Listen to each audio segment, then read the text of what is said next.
ইরানকে ঘিরে চলমান সংঘাত থেকে দ্রুত সরে আসার পরামর্শ পাচ্ছেন যুক্তরাষ্ট্রের প্রেসিডেন্ট ডোনাল্ড ট্রাম্প। তেলের দাম বৃদ্ধি এবং দীর্ঘমেয়াদী যুদ্ধের রাজনৈতিক ঝুঁকি নিয়ে উদ্বেগ প্রকাশ করেছেন তার কয়েকজন উপদেষ্টা। যুক্তরাষ্ট্রের সংবাদ মাধ্যম দ্য ওয়াল স্ট্রিট জার্নালের প্রতিবেদনে বলা হয়েছে, ইরান ইস্যুতে চলমান সামরিক সংঘাত থেকে দ্রুত বেরিয়ে আসার পথ খুঁজতে প্রেসিডেন্ট ট্রাম্পকে পরামর্শ দিচ্ছেন তার কয়েকজন উপদেষ্টা। তাদের আশঙ্কা, সংঘাত দীর্ঘস্থায়ী হলে তেলের দাম আরও বাড়তে পারে এবং এর রাজনৈতিক প্রভাব পড়তে পারে যুক্তরাষ্ট্রের অভ্যন্তরীণ রাজনীতিতে। উপদেষ্টাদের মতে অভিযানের মূল লক্ষ্য অনেকটাই অর্জিত হয়েছে, তবে প্রশাসনের একটি সূত্র জানিয়েছে পরিস্থিতি এতটা সহজ নয়।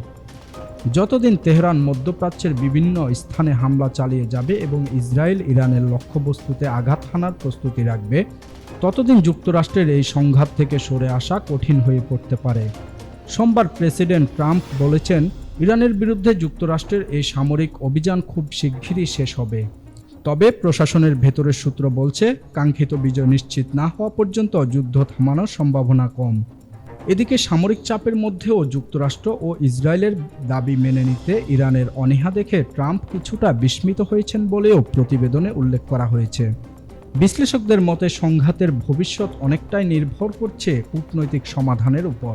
তবে পরিস্থিতি যেদিকে এগুচ্ছে তাতে মধ্যপ্রাচ্যে উত্তেজনা আরও বাড়ার আশঙ্কা উড়িয়ে দেওয়া যাচ্ছে না।